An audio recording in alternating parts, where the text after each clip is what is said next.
The black umbrellas dotted the cemetery like crows on a winter field. From my vantage point on the hill, parked behind a massive oak tree, I watched through binoculars as they lowered my coffin into the ground. The rain seemed appropriate, not a dramatic downpour, but a persistent drizzle that soaked into everything, making the world as gray as I felt inside.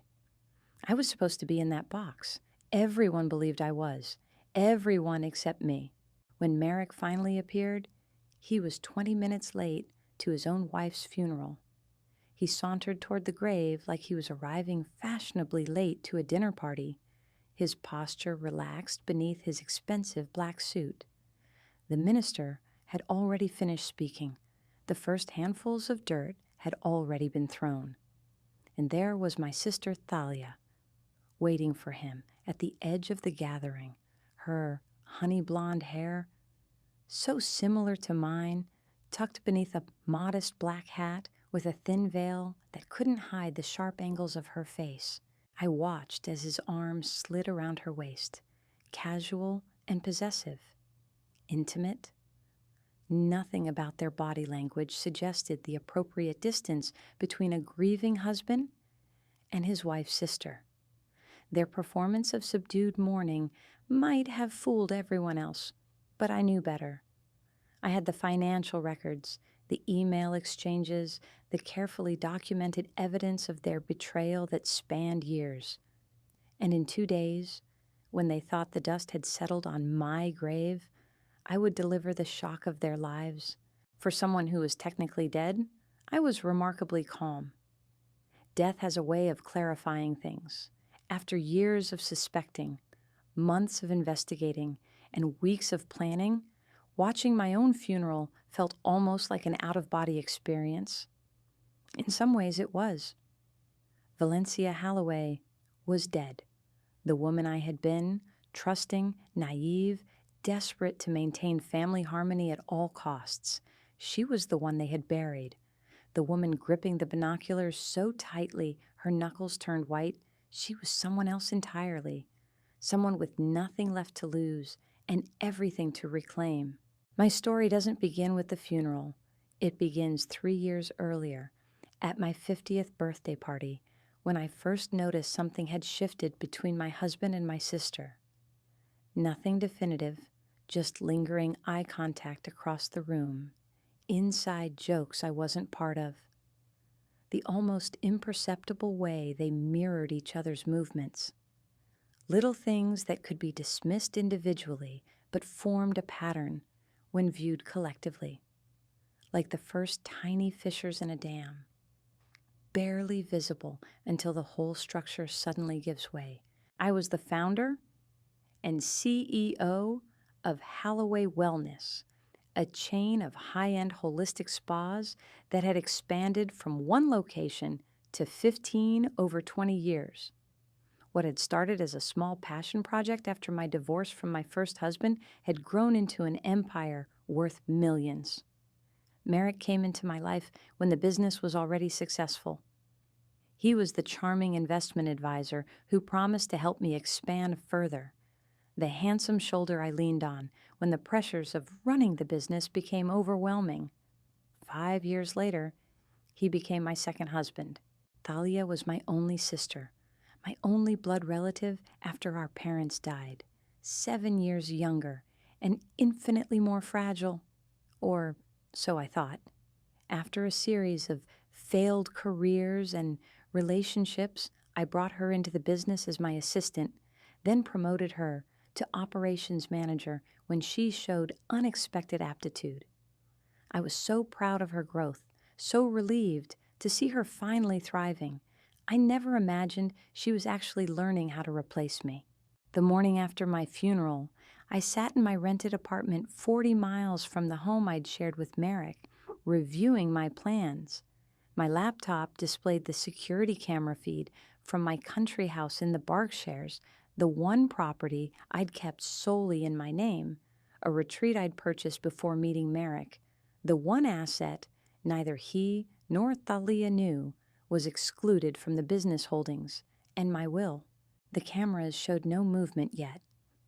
But they would come. Merrick had always coveted that house with its private lake access and custom wine cellar. Thalia had always envied the sprawling gardens I'd designed myself. Now that I was dead, they would feel entitled to claim it, not knowing it was the perfect trap. My phone buzzed with a text from Lorelei, my attorney and the only person who knew I was still alive. All documents are ready. Your death certificate has been processed. All assets transferred per your will. They've scheduled a meeting with the board for Monday to announce the transition plan. 3 days. They hadn't even waited a week before moving to take control of everything I'd built. The thought should have hurt, but instead, it fueled the cold determination that had kept me going through these terrible months. I texted back, "Any movement on the foundation money?" Lorelei's response was quick. "They've already submitted paperwork to redirect the quarterly disbursements. The Children's Hospital grant has been canceled." My hands shook slightly. The Halloway Foundation was my legacy, created to fund pediatric cancer research after my son Gabriel died at age 8. That loss had broken my first marriage and nearly destroyed me. The foundation was sacred, untouchable, or so I had believed. When I first discovered Merrick and Thalia's affair 18 months ago, I'd been devastated, but not surprised. What shocked me was finding evidence they'd been systematically skimming from the business for years, preparing for a takeover. Merrick had been embezzling small amounts, creating ghost vendor accounts that funneled money to offshore holdings. Thalia had been quietly gathering proprietary information, copying client lists, and establishing relationships with our competitors. But learning they planned to dismantle my foundation, that was what pushed me over the edge. That was when I decided they didn't deserve the mercy of a simple divorce.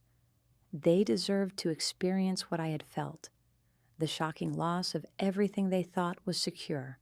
My death had been meticulously planned. A solo hiking accident in the White Mountains, a treacherous fall witnessed by a fellow hiker who could only watch helplessly as my body was swept away by raging spring floodwaters, a 3-day search that yielded nothing but my damaged backpack and a blood-stained scarf. Enough circumstantial evidence for a death certificate, especially when combined with Merrick and Thalia's tearful testimonies about my love of solitary hiking trips. The truth was more mundane. A makeup artist friend from my film school days, extensive prosthetics, a paid actor serving as the witness, and a private investigator documenting every step. Expensive, elaborate, and absolutely worth it for what would come next. My laptop pinged. The security system at the country house had been activated. They'd arrived sooner than I expected. I watched as Merrick's black Mercedes pulled into the circular driveway. He and Thalia emerged, laughing, carrying overnight bags and champagne. No pretense of mourning now that they thought no one was watching. I zoomed in on Thalia's left hand and saw what I expected, my grandmother's sapphire ring. The one I'd worn for 20 years, now on her finger. Seeing it there sent a wave of nausea through me. I packed my evidence binders, loaded them into the rental car, and began the 2-hour drive to the house. Their day of reckoning would come sooner than planned, but perhaps that was better. Let them have less time to celebrate their supposed victory. The private road leading to my country house wound through dense woods before opening to reveal the restored Victorian mansion on its gentle slope overlooking the lake. I parked out of sight and approached on foot, using the hidden pathway through the gardens I had installed years ago. The security cameras tracked my movement, but I knew how to stay in the blind spots. After all, I had designed the system. Through the windows, I could see them in the great room.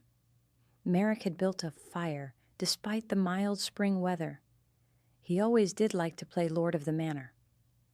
Thalia was curled against him on the sofa, her head on his shoulder, my ring glinting in the firelight.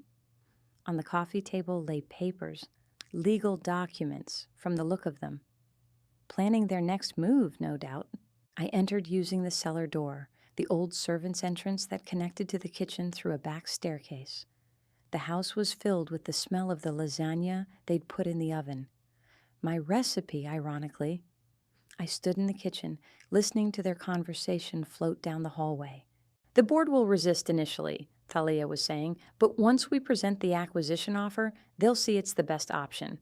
Dissolving the company and selling the locations individually will maximize profit. 20 years of business gone in 20 days, Merrick laughed. Valencia would be horrified.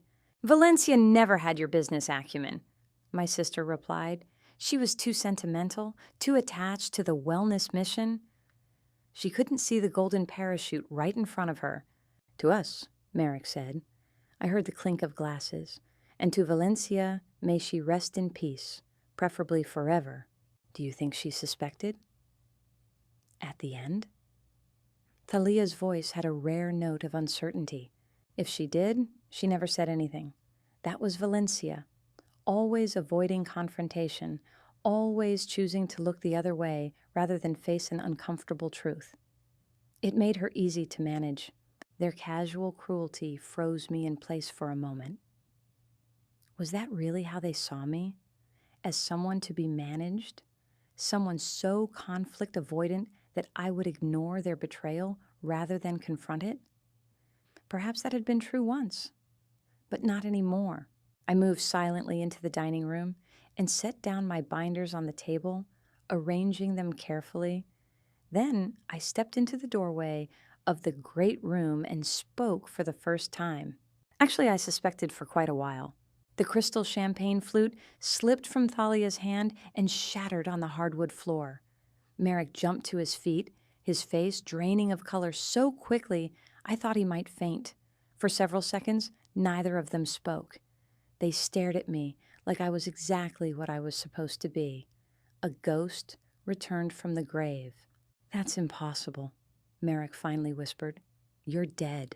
Rumors of my death have been greatly exaggerated, I said, surprising myself with how steady my voice remained, though not by accident. I planned every detail, the hiking trip, the witness, the search and rescue operation, even the timing of the spring floods that supposedly carried away my body, all of it orchestrated so I could watch what you would do when you thought no one was looking. Thalia had pressed herself against the sofa cushions, as if trying to disappear into them. Valencia, what are you saying? We've been devastated. We thought you were— Please don't insult my intelligence further, I interrupted. I saw you at the funeral. I've been monitoring your communications, and I heard your conversation just now. I know exactly what you've been planning, and for how long. Merrick seemed to recover some of his composure, straightening his shoulders and adopting the condescending tone he used when he thought I was being irrational.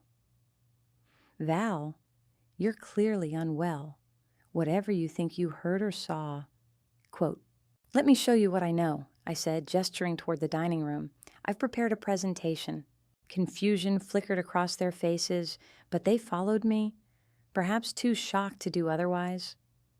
On the dining room table lay 3 thick binders, each labeled meticulously, financial fraud, corporate espionage, and personal betrayal. These contain everything, I said, tapping the binders. Bank transfers to your shared accounts in the Caymans dating back 3 years. Emails between you discussing how to siphon funds without triggering alerts. Recordings of your meetings with our competitors. Documentation of the shell companies you created using my business as collateral. I paused, meeting each of their eyes in turn. And of course, the hotel receipts, photographs, and text messages documenting your affair since my 50th birthday. Merrick recovered first, his fear transforming into calculation. I could almost see him assessing the situation, looking for leverage. So what do you want? Money? A divorce settlement? Name your price. I laughed, and the sound echoed strangely in the high-ceilinged room. You still don't understand.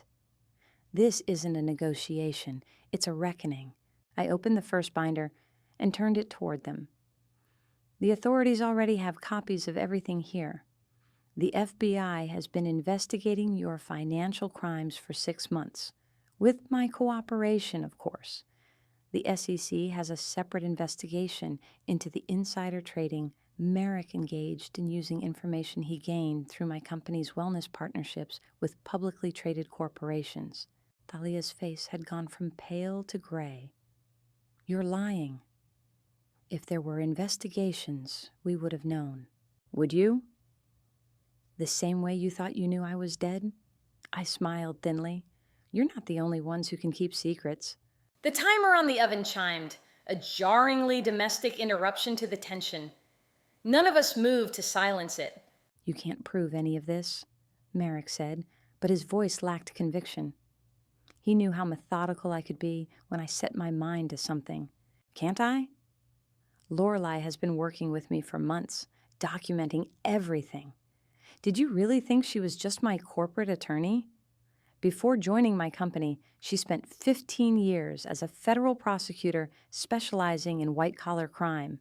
At the mention of Lorelei, real fear flashed in Merrick's eyes. He'd never liked her, had always pushed me to replace her with someone from his own network. Now he understood why. You've been planning this for months, Thalia said slowly, the realization dawning on her face. 18 months, to be precise. Since the day I found your earring in our bed, Thalia, the one grandmother gave you that matches the necklace I bought you for Christmas. At first, I thought it was an innocent mistake. Perhaps it fell out when you visited. Then I checked the security footage from that week and saw you entering our house with your own key when I was at the Seattle opening, and Merrick was supposedly in Chicago. Thalia flinched at the specificity of my knowledge. After that, I started paying attention. Installed better security cameras, hired a forensic accountant to review our books, engaged a private investigator to track your movements, and what I discovered was far worse than just an affair. You weren't just betraying me emotionally. You were systematically destroying everything I'd built. The business was failing anyway, Thalia snapped, her guilt transforming into defensive anger. Your outdated wellness philosophy, your refusal to cut costs by using cheaper products, your insistence on those ridiculous profit-sharing programs for employees, you were bleeding money. The business was evolving, not failing, I corrected her. Our revenue increased 17% last year despite the industry downturn.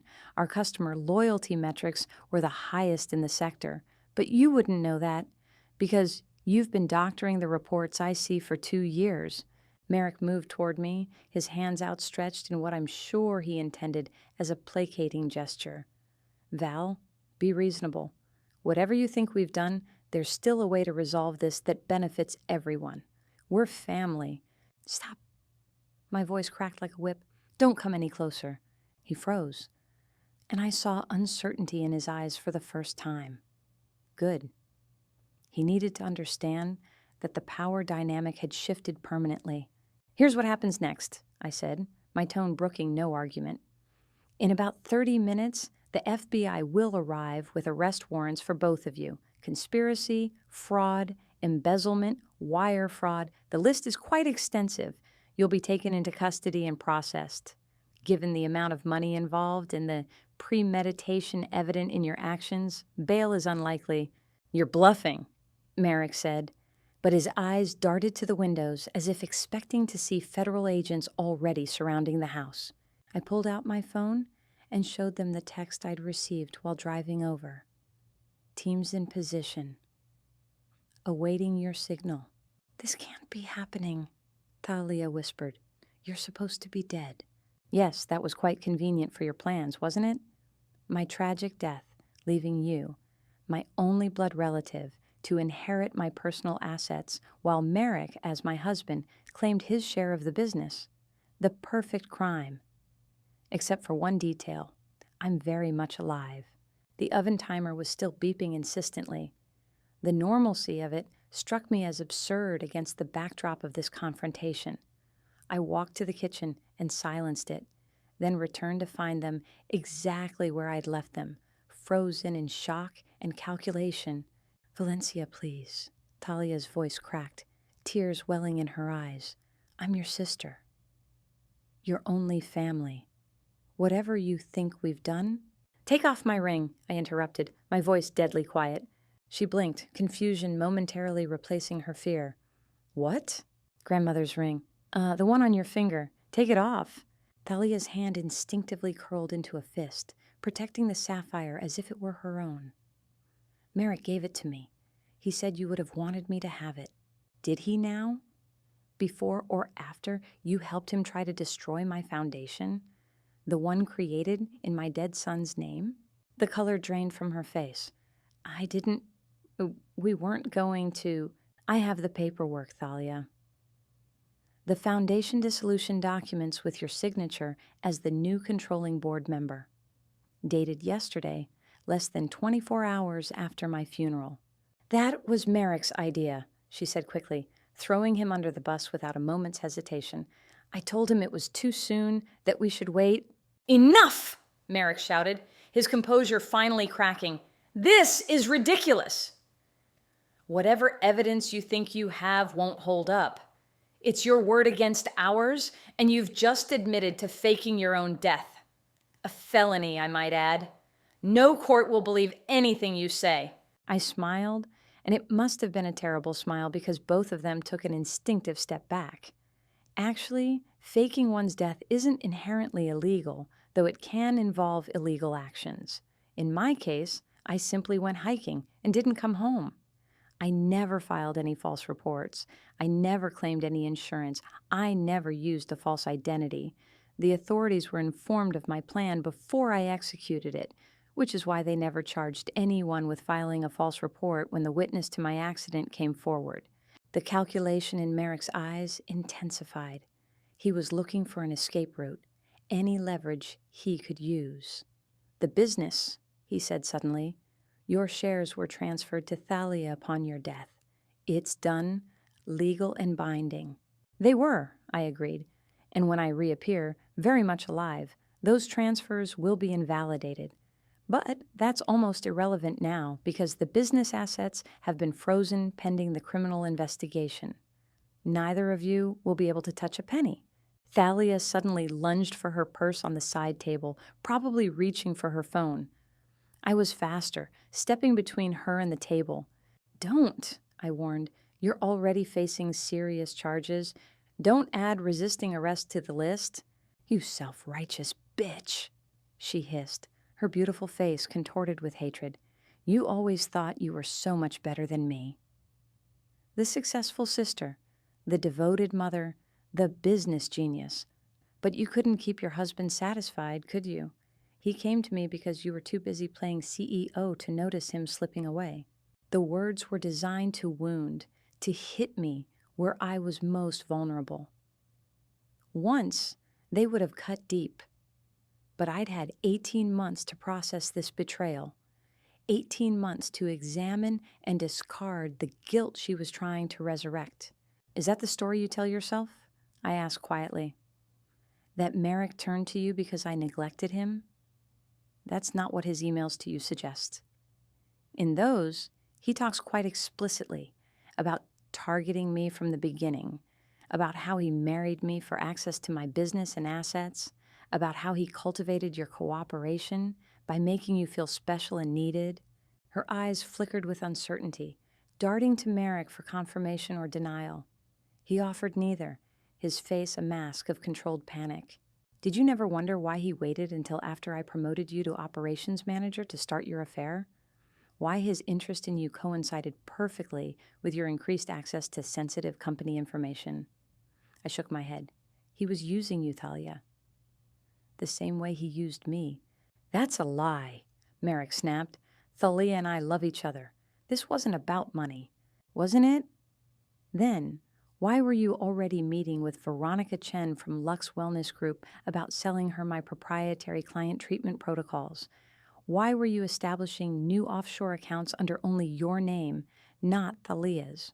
Why did you take out that additional life insurance policy on me 6 months ago without adding Thalia as a beneficiary? I could see, the moment my words registered with Thalia, the slight widening of her eyes, the almost imperceptible stiffening of her shoulders as she turned to look at Merrick with the first glimmer of doubt. What life insurance policy? She asked him. Merrick's expression flickered between anger and calculation.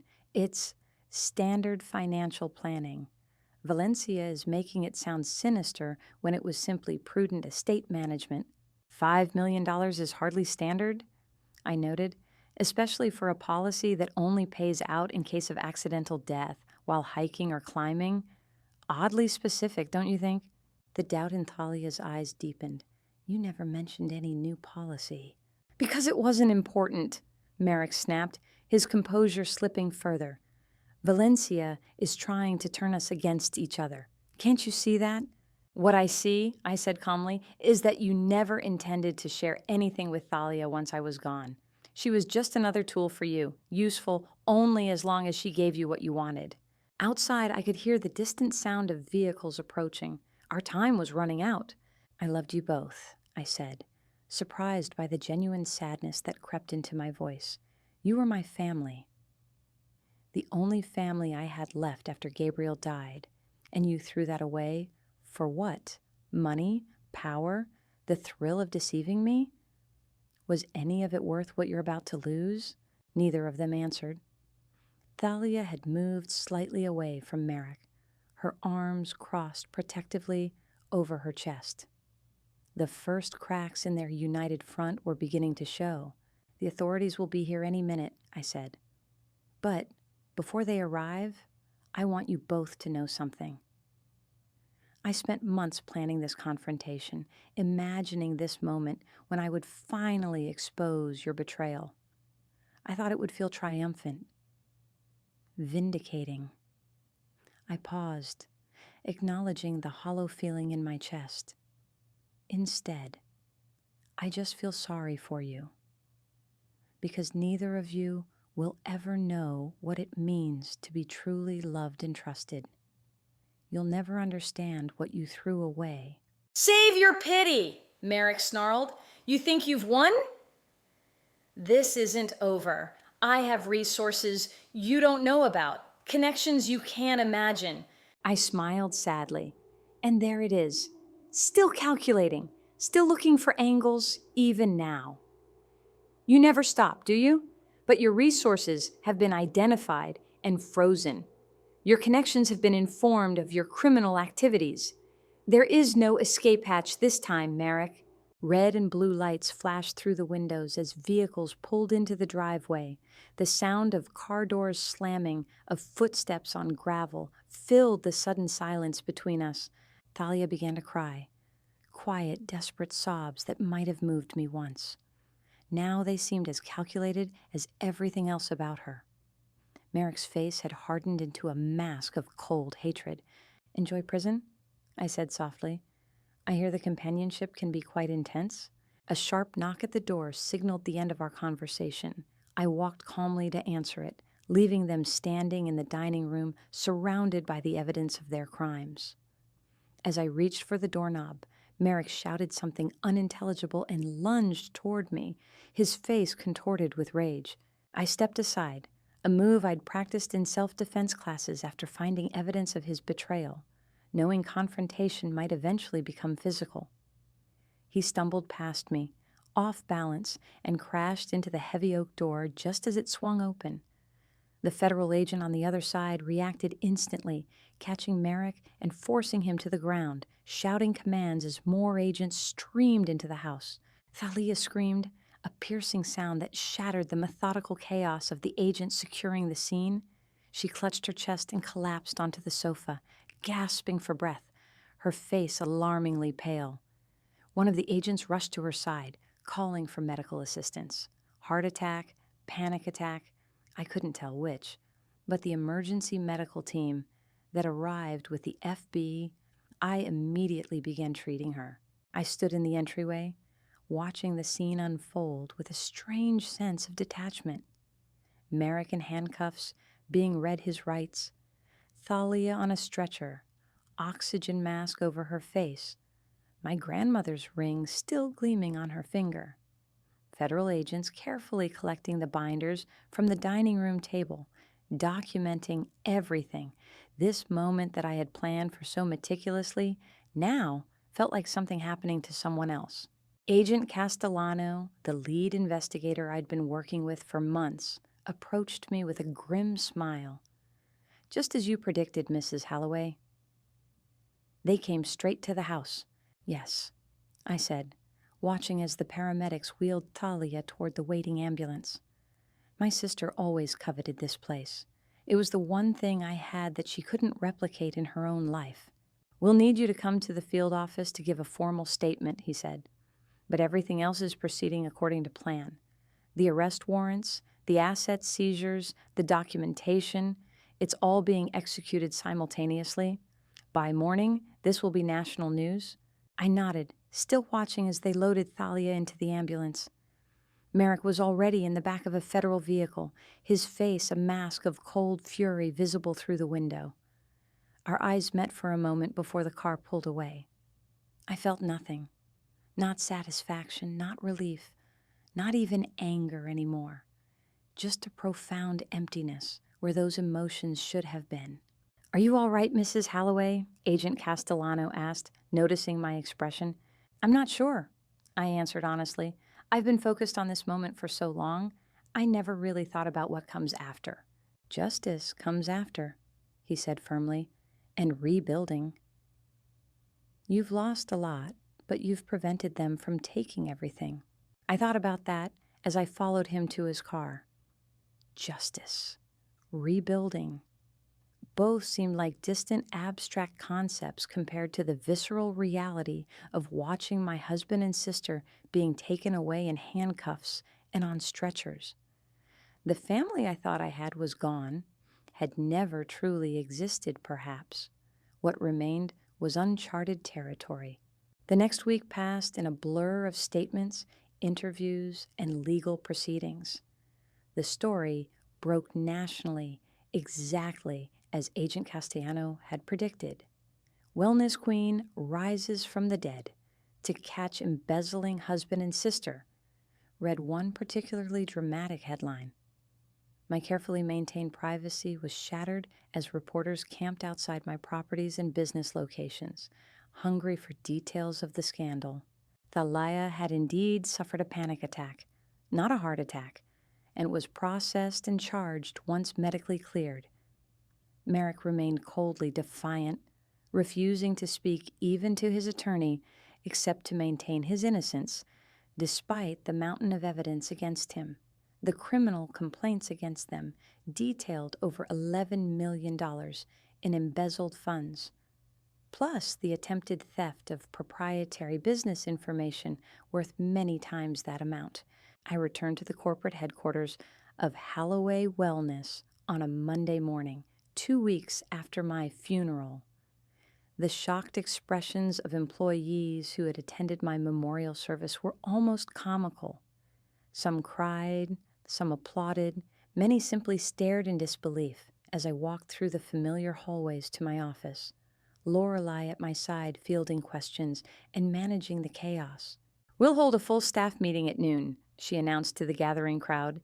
"Mrs. Halloway will explain everything then. For now, please return to your duties and know that the company is stable and secure." My office was exactly as I had left it, preserved like a museum exhibit. Someone, Thalia, I presumed, had placed a framed photograph of me on my desk, surrounded by small votive candles. The sight of this mock shrine to my memory made me laugh for the first time in weeks, a slightly hysterical sound that concerned Lorelei enough to close my office door for privacy. "Are you sure you're ready for this?" she asked, her normally professional demeanor softening with genuine concern. "We could have prepared them before you arrived." Eased the shock. "And the shock is part of the point," I said, removing the photograph and candles from my desk and depositing them in the trash.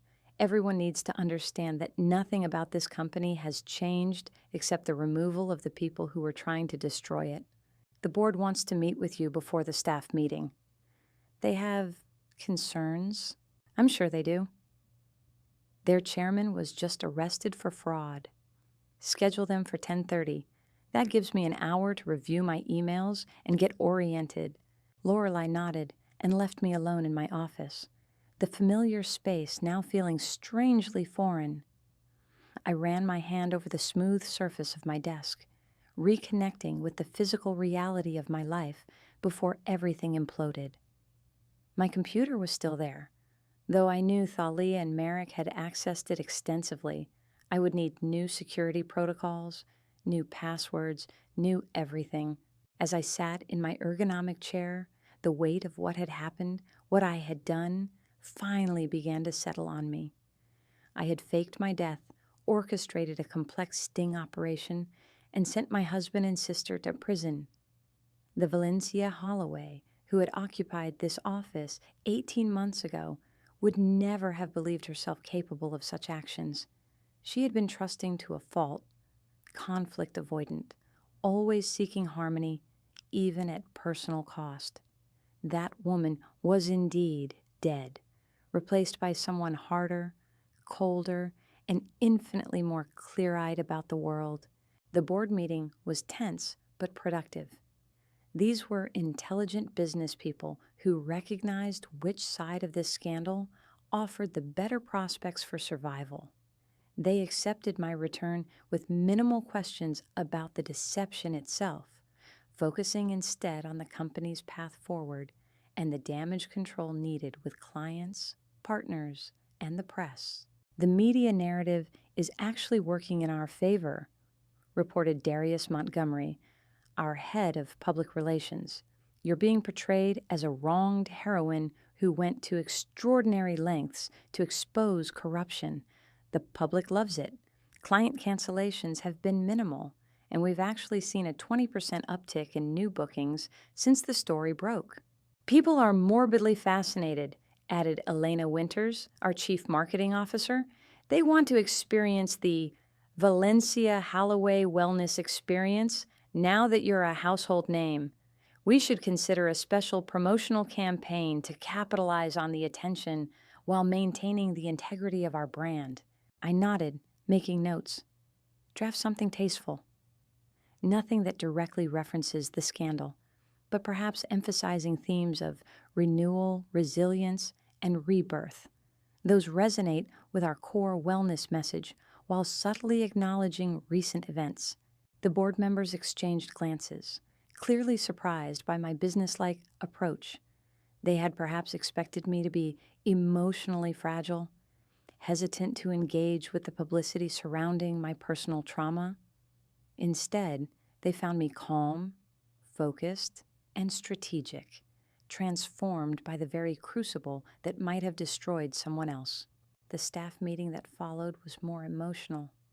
I stood before hundreds of employees who had genuinely mourned me, who had been manipulated by Thalia and Merrick in my absence, who deserved an explanation for the elaborate deception that had unfolded. First, I want to apologize to each of you, I began. The shock and grief you experienced at news of my death was real, even if the death itself was not. I never intended to cause pain to those who have been loyal to this company and to me personally. The room was silent, every face focused intently on mine. However, I will not apologize for the actions I took to protect this company, your company, from those who sought to dismantle it for personal gain. What Merrick Holloway and Thalia Bertram attempted was not simply a betrayal of me personally. It was a calculated attack on everything we have built together over 20 years. They planned to dissolve Holloway Wellness, sell off its assets, and leave all of you without the livelihoods and community we've created. Murmurs spread through the crowd as employees processed this information. Going forward, we will implement new financial controls, new security protocols, and new governance structures to ensure nothing like this can ever happen again. But our core mission remains unchanged: to provide genuine wellness experiences that transform lives. My commitment to that mission and to each of you who make it possible is stronger than ever. I paused, looking out at the sea of faces that represented the true legacy of my work. Not the buildings, not the brand, but the people whose lives had become intertwined with mine through our shared purpose. I understand that trust has been damaged. Some of you may question whether you can believe in this company or in me after what has happened. I don't expect that trust to be automatically restored. I expect to earn it back through transparent leadership and honest communication. Starting today, the questions that followed were direct, sometimes painfully so. How much money had been stolen? Would jobs be affected? Was I planning to sell the company now? Had I known all along what Merrick and Thalia were doing? I answered each one candidly, refusing to hide behind corporate language or legal caution. By the end of the meeting, something had shifted in the room. The initial shock had given way to a tentative optimism, even a renewed sense of purpose. We had weathered a storm together, albeit one I had deliberately created, and emerged with a clearer understanding of what mattered. As the staff dispersed, returning to their departments with much to discuss, Lorelei approached with my schedule for the remainder of the day. The prosecutor wants to meet at 4 to discuss the case strategy. Your financial advisor has requested an urgent session to review the recovered assets, and the therapist you consulted last month has called twice asking how you're coping with the aftermath. Cancel the therapist, I said immediately. Reschedule the financial advisor for tomorrow. I'll meet with the prosecutor as planned. Lorelei frowned slightly. Valencia, you've been through a traumatic experience, even if it was one you orchestrated. Professional support would be— I don't need therapy to process what's happened, I interrupted. I need action, forward movement, rebuilding what was almost destroyed. She studied me for a moment, then nodded. All right. But the offer stands if you change your mind. After she left, I returned to my office and closed the door, finally allowing myself a moment of privacy. The adrenaline that had carried me through the past weeks was beginning to ebb, leaving a bone-deep exhaustion in its wake. I sank into my chair and closed my eyes. Just for a moment, unbidden, memories of happier times flooded my mind. Thalia and I as children inventing elaborate games in our grandparents' garden. Merrick's face on our wedding day seemingly overflowing with love and promise. The three of us laughing together at last year's holiday party. A perfect picture of family unity that had been utterly false. A knock at the door interrupted my thoughts. I quickly composed myself, wiping away tears I hadn't realized I'd shed. Come in. The door opened to reveal Jackson Thorne, my head of product development and one of the company's longest-serving employees. At 55, with salt and pepper hair and kind eyes behind wire-rimmed glasses, Jackson had been with me almost from the beginning. He had known me before Merrick, had helped me develop our core product lines after Gabriel's death, had been a steady presence through every phase of the company's growth. I hope I'm not interrupting, he said, remaining in the doorway. I can come back later. No, please. Come in. I gestured to the chairs across from my desk. I was just, thinking, dangerous pastime, he said with a small smile, taking a seat, especially these days. I appreciated his attempt at lightness. What can I do for you, Jackson? He hesitated, uncharacteristically uncertain. I'm not sure exactly. I suppose I wanted to see for myself that you're really here. Really, okay.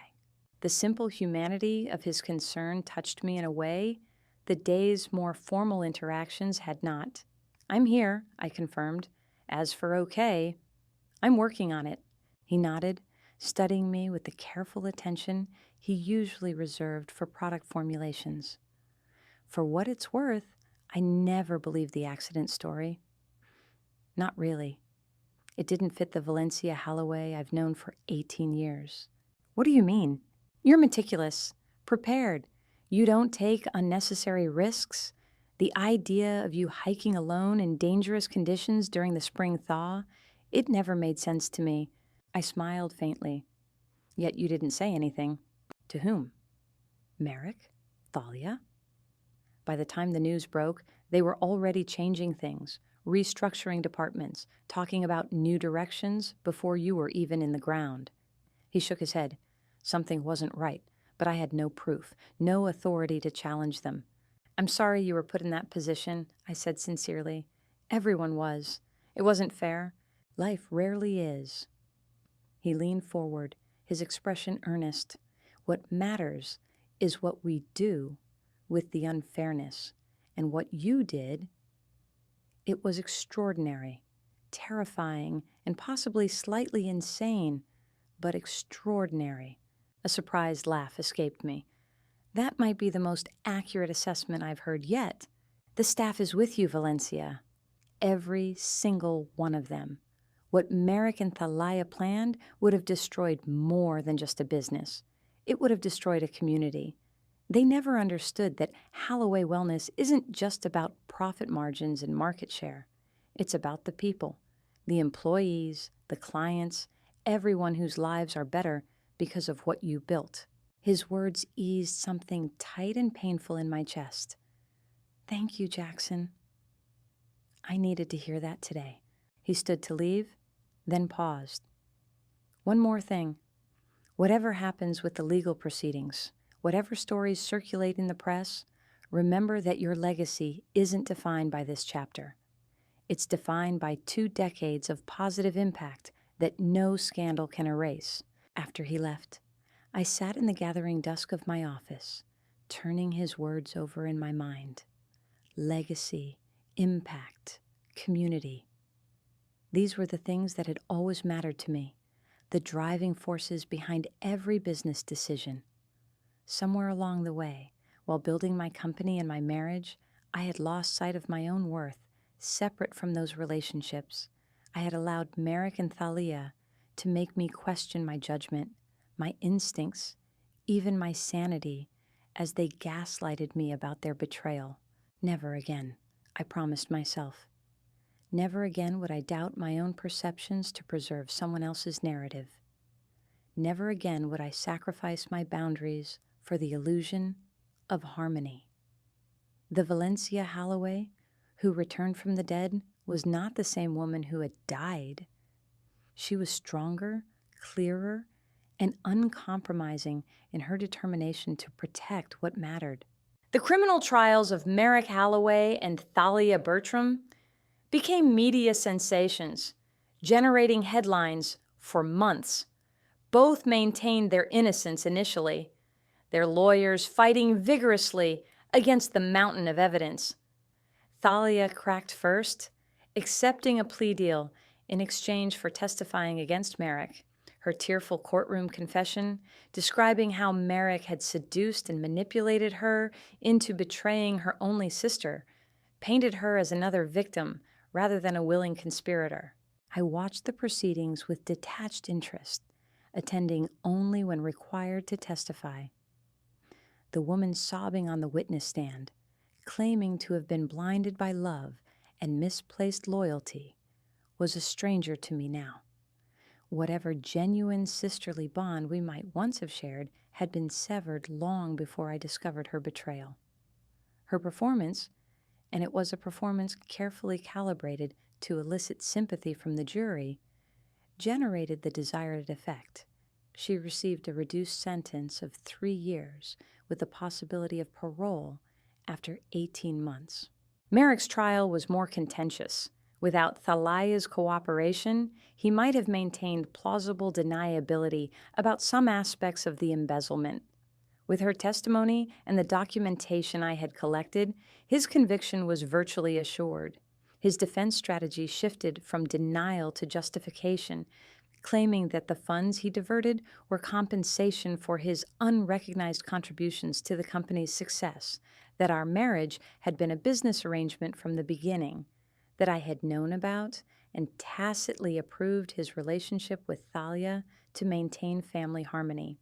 None of these desperate assertions survived cross-examination. The jury took less than 5 hours to find him guilty on all counts. The judge, noting the calculated nature of his crimes and his complete lack of remorse, sentenced him to 15 years in federal prison. I was present for the sentencing, sitting quietly at the back of the courtroom. As the marshals prepared to lead him away, Merrick turned and searched the gallery until his eyes found mine. There was no remorse in his gaze, no acknowledgement of the pain he had caused, only cold hatred and the silent promise that this was not over between us. I met his stare unflinchingly until he was escorted from the room. Outside the courthouse, reporters shouted questions about my feelings on the verdict. I gave the same statement I had prepared weeks earlier. Justice has been served. I am grateful to the prosecutors, investigators, and jury for their careful consideration of the evidence. Now I intend to focus on rebuilding both personally and professionally. The media eventually lost interest as newer scandals emerged. The story of the wellness executive who faked her death to catch her embezzling husband and sister became a footnote, occasionally referenced in articles about corporate fraud or dramatic revenge plots. Life settled into a new normal. Busy days at the company, quiet evenings alone in the downtown penthouse I had purchased after selling the house I had shared with Merrick. I found myself unexpectedly relieved to be free of possessions and spaces tainted by years of deception.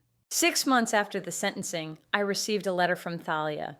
The prison's stationery and careful handwriting were so at odds with my memories of my fashionable, technology-addicted sister that I almost didn't recognize them as hers. I let the letter sit unopened on my desk for 3 days before curiosity finally overcame my reluctance. "Dearest Valencia," she had written, the formal address immediately setting my teeth on edge. "I hope this letter finds you well, and that you might find it in your heart to read these words with an open mind." What followed were 6 pages of apologies, explanations, and pleas for forgiveness. She described her relationship with Merrick as coercive and manipulative, claimed he had threatened to expose her previous financial indiscretions if she didn't cooperate with his schemes, insisted she had intended to return the embezzled funds once certain investments matured. Each paragraph dripped with self-pity and revisionist history. "I understand you may never trust me again," she concluded, "but you are my only family. When I am released, I will have nothing and no one. I'm asking not for financial support or assistance with my legal troubles, but simply for the possibility of reconciliation someday. Blood is thicker than water, Valencia. Despite everything, we are still sisters." I folded the letter carefully and placed it in my desk drawer without responding. Blood may be thicker than water, but trust, once shattered, is nearly impossible to restore. Thalia had made her choices, repeatedly, over years, and now she was living with the consequences. My capacity for forgiveness, once seemingly limitless, had found its boundaries at last. Instead of dwelling on the past, I channeled my energy into expanding the Holloway Foundation's work. The pediatric cancer research grants that Merrick and Thalia had attempted to cancel were not only reinstated, but increased. I established new programs supporting young adults surviving childhood cancer, investing in education, career development, and mental health services for those who had endured what Gabriel never had the chance to experience, life after treatment. It was through this work that I met Dr. Eleanor Westfield, a brilliant oncologist specializing in experimental treatments for the type of brain tumor that had taken Gabriel's life. Her research proposal arrived on my desk among dozens of others, but something about her approach, innovative yet grounded in solid science, caught my attention immediately. "This is the most promising protocol I've seen in years," remarked Dr. Martin Abrams, the Foundation's medical advisor, when I forwarded him the proposal. Dr. Westfield's team is targeting the genetic markers specific to pediatric glioblastoma in a way no one else has attempted. If it works, it could revolutionize treatment options. I invited Dr. Westfield to present her research to our grant committee personally. The woman who arrived at our offices was not what I had expected. In her early 40s, with curly auburn hair pulled back in a practical ponytail and striking green eyes behind simple glasses, Eleanor Westfield conveyed an unusual combination of intellectual brilliance and warm approachability.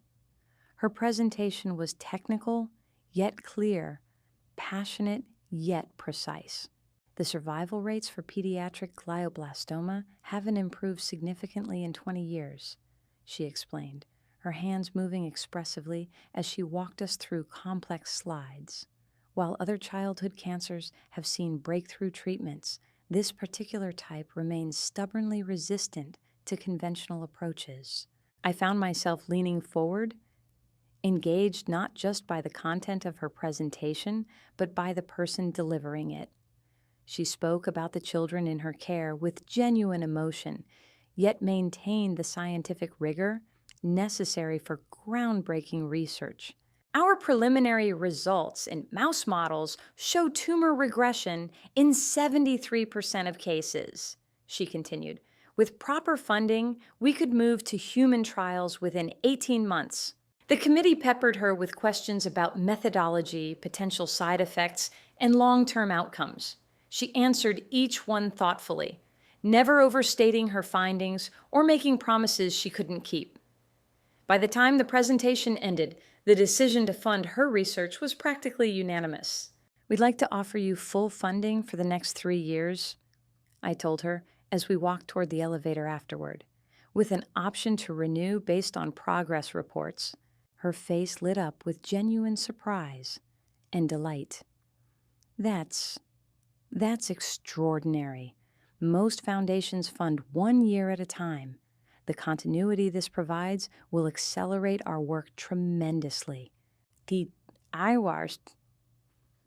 Holloway Foundation believes in supporting promising research through completion, not just inception, I explained. Too many brilliant ideas die on the vine because of funding instability. She studied me with those perceptive green eyes. This is personal for you. It wasn't a question, but I answered anyway. My son, Gabriel, died of glioblastoma 15 years ago. He was 8 years old. I'm so sorry, she said. And unlike the reflexive sympathy I'd grown accustomed to hearing, her words carried the weight of someone who understood the specific pain of losing a child to this disease. That explains the Foundation's focus. It was established initially to continue the specific treatment protocols Gabriel was receiving, I acknowledged. Over time, it's evolved to support more innovative approaches like yours. The elevator arrived, but neither of us moved to enter it. Would you like to see our lab? She asked suddenly. It's not far from here, and I could show you exactly what your funding will support. Sometimes it helps to put faces and places to the grant dollars. I checked my watch, considering my schedule. I have a meeting in 2 hours. The tour takes 45 minutes. I'll have you back with time to spare. Something about her earnest enthusiasm and the genuine importance of her work made the decision easy. I liked that very much. The research facility was housed in a modern building on the university medical campus. Dr. Westfield, please, call me Ellie, she insisted during the drive over, led me through security and into a world of gleaming laboratories, dedicated workspaces, and walls covered with charts, graphs, and photographs of children. These are our inspiration, she said, gesturing to the smiling faces. Some are survivors. Some, like your Gabrielle, didn't make it. We keep them here to remind us daily why this work matters. She introduced me to her team, a diverse group of researchers ranging from gray-haired veterans to postdoctoral students barely in their 20s. Each spoke about their specific role in the project with precision and passion. There was no wasted motion here, no resources squandered, just focused determination to solve a problem that had claimed too many young lives. And this, Ellie said, leading me to a sophisticated microscope setup, is where we first observed the cellular response that changed everything. She explained the breakthrough in terms a layperson could understand without condescension, describing how a particular combination of compounds had caused cancer cells to essentially self-destruct while leaving healthy cells untouched. "May I?" I asked, gesturing to the microscope. "Of course." I peered through the eyepiece at a slide containing rows of cells stained different colors. "Which ones are the cancer cells?" "The ones with red markers." "Watch what happens when we introduce the compound." She pressed a button, and a clear liquid flowed across the slide. Before my eyes, the red-marked cells began to shrink and disintegrate, while the others remained unchanged. "That's remarkable," I whispered, still watching the cellular destruction. "That's what Gabriel might have had, if we'd known then what we know now." Her voice was soft, tinged with the regret all medical researchers carry, the knowledge that their discoveries come too late for those who needed them most. I straightened up, unexpectedly moved by the simple demonstration and her acknowledgement of what it represented personally. This is why the foundation exists. To ensure that future children have options, Gabriel didn't. Our eyes met, and I saw in hers a reflection of my own determination, the drive to create meaning from loss, to transform personal tragedy into collective progress. It was a connection I hadn't experienced in years, perhaps ever. "Thank you for showing me this," I said, my voice steadier than I felt. "It makes the abstract very concrete." "Thank you for the funding that makes it possible," she returned. "Most people in your position would have walked away from anything associated with such painful memories." Would they? I considered this.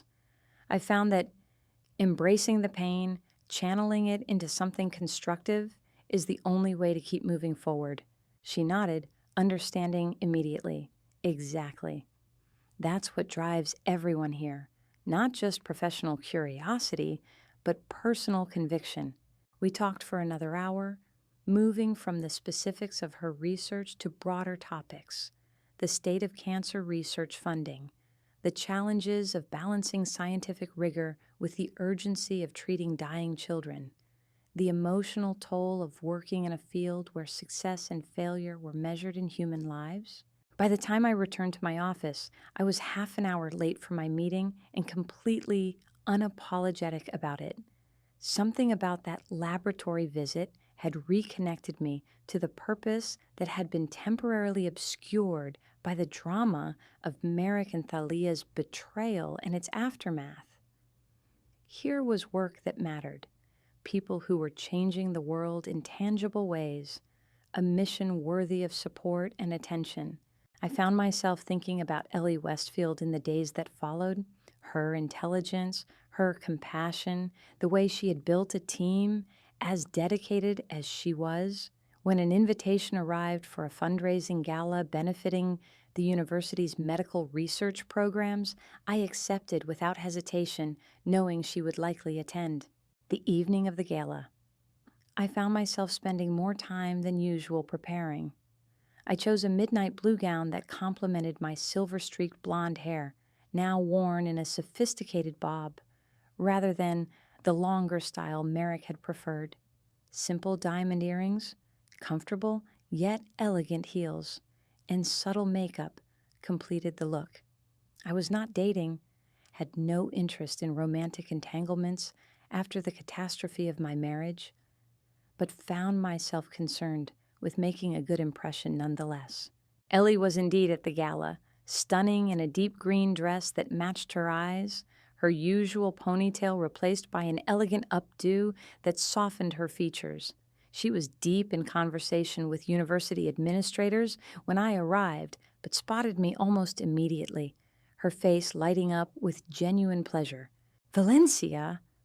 I wasn't sure you'd come to this stuffy affair," she said, excusing herself from her group and making her way toward me. "I support good causes, stuffy or otherwise," I replied with a smile. "Besides, I wanted to hear about your progress since the grant approval." "You could have just called," she pointed out, "instead of subjecting yourself to rubber chicken and endless speeches." "Perhaps I wanted the full academic fundraising experience." She laughed, the sound warm and unaffected. "Then you've come to the right place. They'll be auctioning off lunch with the university president later. I hear the bidding starts at $5,000. A bargain, I'm sure."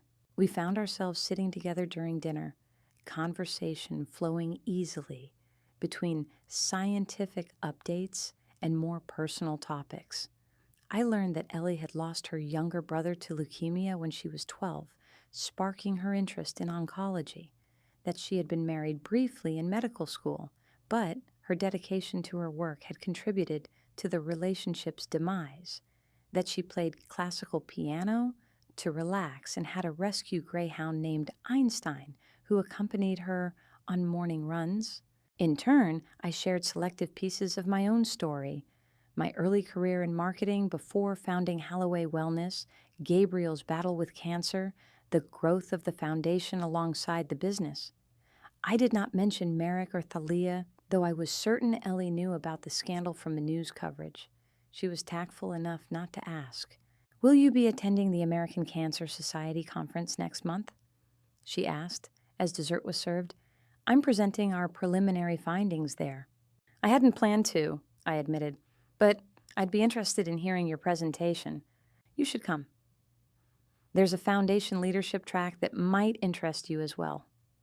She hesitated, then added, "And selfishly, I'd enjoy having someone to talk to who isn't solely focused on grant funding cycles or publication credits."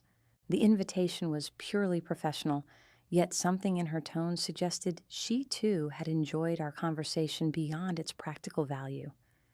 "I'll check my schedule," I promised. "It sounds worthwhile." As the evening wound down, I found myself reluctant to leave. There was an ease to our interaction that I had nearly forgotten could exist. Conversation without calculation, connection without agenda. We exchanged contact information with the stated purpose of coordinating about the conference, but I suspected both of us recognized that something more meaningful might be developing. Not romance. I was not ready for that. Might never be after Merrick's betrayal. But friendship. Real friendship based on mutual respect and shared purpose, rather than the situational convenience that had characterized so many of my previous relationships. I did attend the conference the following month, and the one after that. Ellie and I began meeting regularly for coffee to discuss her research progress, which inevitably led to conversations about books we'd read, exhibits we'd enjoyed, and eventually the personal histories that had shaped us. She was one of the few people with whom I felt comfortable discussing the Merrick and Thalia situation, perhaps because she had no connection to that part of my life and no stake in how I processed it. "What I still don't understand," I confessed during one of our conversations, nearly a year after the trials had concluded, "is how I didn't see it sooner. There were so many warning signs, so many moments when things didn't quite add up. Yet I chose to believe their explanations every time." We were sitting in a quiet corner of the botanical garden, enjoying rare leisure time away from our respective responsibilities. Ellie considered my words carefully before responding. "We're conditioned to trust family above all others," she said finally. "It's a survival mechanism as old as humanity itself. The tribe protects its own. When that fundamental trust is violated, it's not just painful, it's disorienting on a primal level. Your entire framework for understanding the world gets shattered." "That's exactly it," I said, relieved to have the experience articulated so precisely. It wasn't just the betrayal itself. It was realizing that my perception of reality had been fundamentally wrong for years, that everything I thought I knew about my closest relationships was an illusion. So you did what any good scientist would do when their hypotheses are proven wrong, Ellie observed. You gathered better data, designed a controlled experiment, and tested your new theories methodically. I laughed despite the serious subject. Is that how you see my elaborate sting operation? As an experiment? Wasn't it? You created specific conditions to test whether your suspicions were correct. You documented the results with meticulous precision. You even published your findings, in a manner of speaking, by presenting your evidence to the authorities. When you put it that way, I sound much more rational and less vengeful than I felt at the time. She shrugged. The motivations behind good science can be intensely personal. That doesn't invalidate the methodology or the results. It was this capacity for reframing difficult experiences, for finding meaning and pattern where others might see only chaos and pain, that made Ellie's friendship increasingly valuable to me.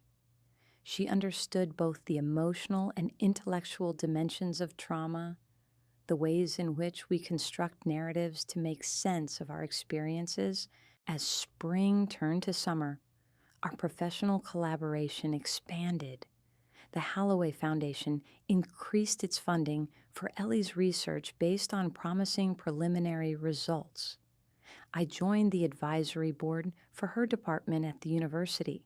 We co-authored an opinion piece for a major medical journal about the importance of patient-centered research protocols in pediatric oncology.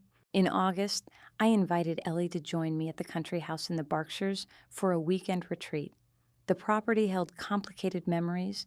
It had been the site of my confrontation with Merrick and Thalia after all, but it was still mine, still beautiful, and I was determined to reclaim it from its associations with betrayal. I've never seen such spectacular gardens, Ellie marveled as we walked the grounds that first evening. Did you design these yourself? Every flower bed, every pathway, I confirmed, pride evident in my voice. It was my therapy after Gabriel died, creating beauty from grief. She nodded, understanding immediately. That's what you do. Transform pain into purpose. We spent the weekend hiking the surrounding trails, preparing meals together in the gourmet kitchen, and talking late into the night on the deck overlooking the lake. On Sunday morning, as we sat having coffee while watching the sunrise, Ellie asked the question I had been expecting since we met. Do you ever think about what Thalia said in her testimony? About Merrick targeting you from the beginning because of your business success? I sipped my coffee, giving myself time to formulate a response. I think about it often. The idea that our entire relationship was transactional from his perspective, that every expression of love was calculated to gain my trust, it makes me question my judgment in ways I find difficult to resolve. But it wasn't a failure of judgment, she said firmly. It was a deliberate deception perpetrated by someone skilled at manipulation. The fact that you trusted your husband and sister isn't a character flaw. It's a normal human response to people who should have been trustworthy. Intellectually, I know that's true, I acknowledged. Emotionally, I still struggle with it. I keep thinking about all the red flags I ignored, all the explanations I accepted that now seem obviously false. Hindsight creates an illusion of clarity that never exists in the moment. She leaned forward, her expression earnest. Valencia, you've built an empire based on helping others. You've created a foundation that's literally saving lives. Your capacity for trust and compassion isn't a weakness. It's the core strength that's made everything else possible. Her words touched something deep within me, a wound still tender despite the passing months. I'm not the same person I was before. I don't trust as easily. I question motivations more. Sometimes I wonder if something essential has been lost. Or perhaps something essential has been gained, she suggested. Discernment, boundaries, a clearer understanding of your own worth separate from how others value you. I considered this perspective, so different from my own. You have a gift for reframing difficult truths. Occupational hazard, she said with a small smile. When you work with terminal illness, you either develop that skill or you burn out completely. We fell silent, watching as the sun climbed higher, burning away the morning mist from the lake's surface. There was a comfort in sharing space without the need to fill it with words, a rare quality in any relationship. Thalia will be eligible for parole in 2 months, I said eventually. She's written to me several times asking for reconciliation. And what do you want? The directness of the question caught me off guard. What did I want regarding Thalia? I had been so focused on what I should do, what was appropriate, what was wise, that I hadn't truly considered my own desires. I began, then paused, searching for honesty. I want to be free of the past without forgetting its lessons. I want to move forward without the weight of either hatred or false forgiveness. Then perhaps the question isn't whether to reconcile with Thalia, but whether engaging with her in any capacity serves that goal. It was such a simple reframing, yet it clarified everything. My reluctance to respond to Thalia's letters wasn't about punishment or even self-protection at this point. It was about recognizing that some relationships, once broken, cannot and should not be repaired. Some chapters need to end definitively for new ones to begin. Thank you, I said quietly, for helping me see that more clearly. Ellie reached across the table and briefly squeezed my hand, a rare physical contact between us. That's what friends do. Hold up mirrors that reflect our truest selves, not just the versions we present to the world. Friends. The word felt simultaneously inadequate and profound. Ellie had become something I hadn't realized I needed, a companion who understood both my professional drive and my personal wounds without judgment or agenda, someone who valued me for exactly who I was, not what I could provide. In the months that followed, our friendship deepened and evolved. Ellie's research progressed to human trials, showing promising results in children who had exhausted conventional treatment options. The Halloway Foundation expanded its support to include a dedicated research wing at the University Hospital. With Ellie as its scientific director, we traveled together to medical conferences around the world, presenting the innovative treatment protocols her team had developed. Thalia was released on parole after serving 18 months of her 3-year sentence. I did not attend the parole hearing or respond to her subsequent letters. The business news reported that she had moved to Arizona and was working at a small wellness center there, a pale imitation of the empire she had tried to steal. I felt nothing at this news, neither satisfaction nor anger. She had become a footnote in my life story rather than a central character. Merrick remained in prison, his appeals systematically denied. Occasionally, I received updates from the prosecutor about his attempts to secure early release or transfer to a lower security facility. None were successful. Like Thalia, he had been reduced from a dominant presence in my life to a distant figure whose actions could no longer touch me. 2 years after my resurrection, I stood at the podium of a prestigious medical conference introducing Ellie as she prepared to present the results of her completed clinical trials. The audience was filled with oncologists, researchers, pharmaceutical representatives, and medical journalists, all eager to hear about what was being hailed as the most significant breakthrough in pediatric brain tumor treatment in decades. Dr. Eleanor Westfield's work represents not just scientific innovation, but a fundamental shift in how we approach seemingly intractable medical challenges. I told the assembled crowd. Her willingness to question established protocols, to pursue unconventional pathways when conventional ones fail, has resulted in outcomes that many deemed impossible just 3 years ago. From my position on stage, I could see the faces of parents seated in the audience, mothers and fathers whose children had received Ellie's experimental treatment when all other options had been exhausted, children who were now in remission, returning to school, playing sports, living lives that might otherwise have been cut short. This was the true measure of our work together, not academic accolades or professional recognition, but lives transformed. The Halloway Foundation is honored to have supported this research from its early stages, I continued, but the real credit belongs to Dr. Westfield and her remarkable team, whose dedication, brilliance, and refusal to accept defeat have changed the landscape of pediatric oncology forever. As Ellie took the podium, our eyes met briefly. In that moment of connection, I felt something I had not experienced since before Gabriel's illness: pure, uncomplicated joy.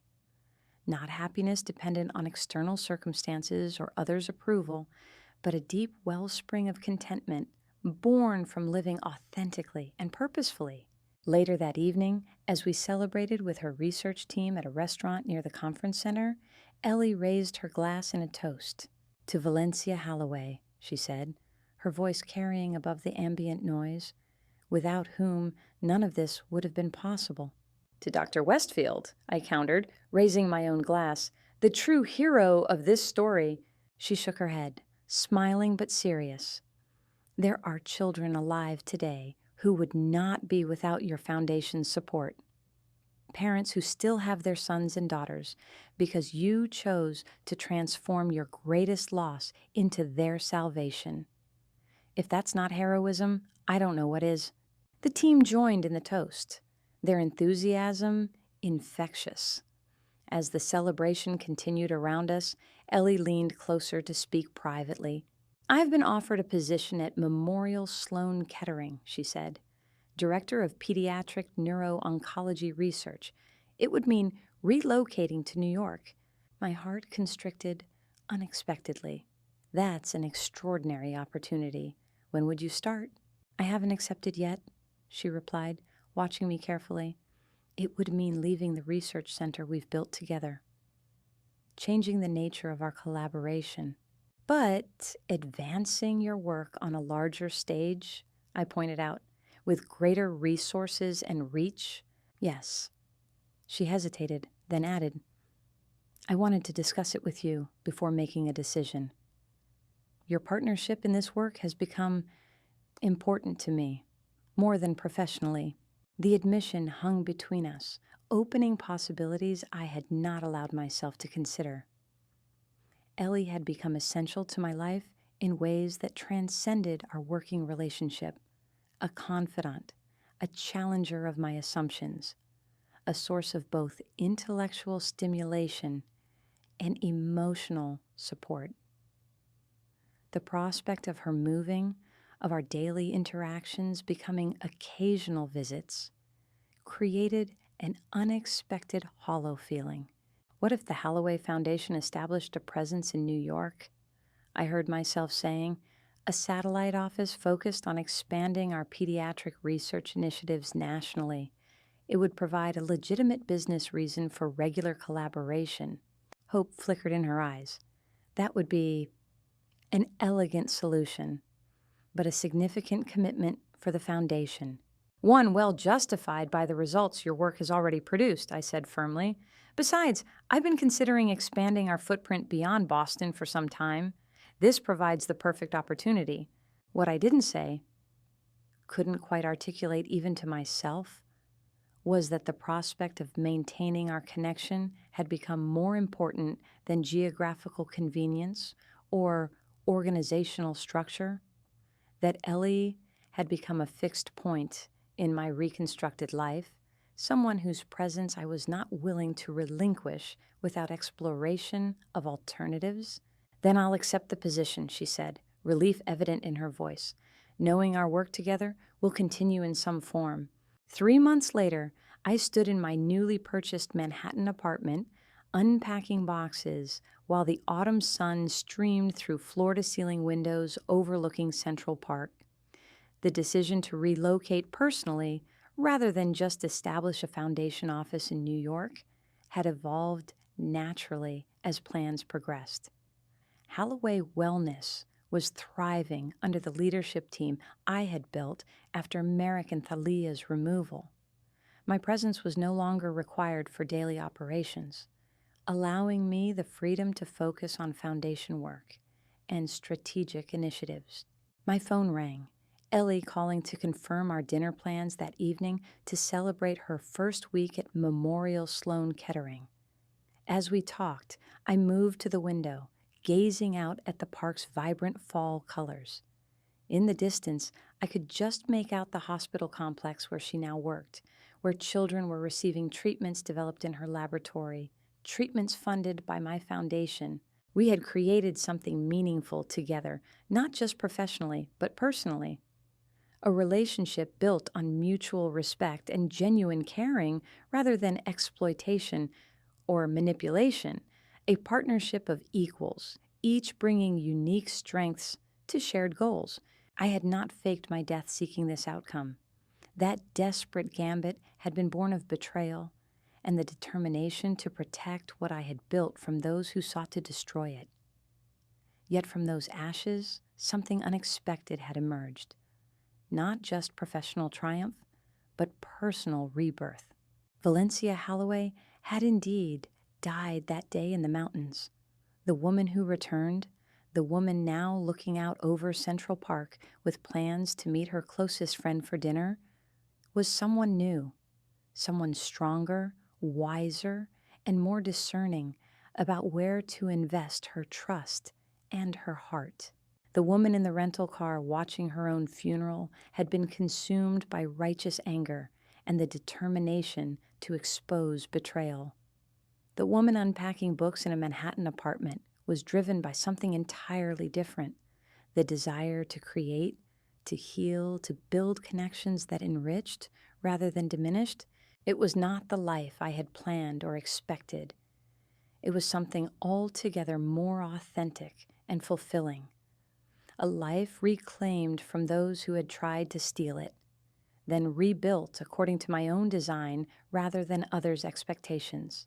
As I placed the last photograph on the bookshelf, Gabriel's smiling face, now joined by images of children who had survived thanks to treatments his foundation had funded, I felt a sense of completion. Not an ending, but a proper beginning. The foundation stones of my new life were firmly set, strong enough to support whatever structure I chose to build upon them. For the first time since discovering Merrick and Thalia's betrayal, I felt genuinely grateful for the path that discovery had forced me to walk.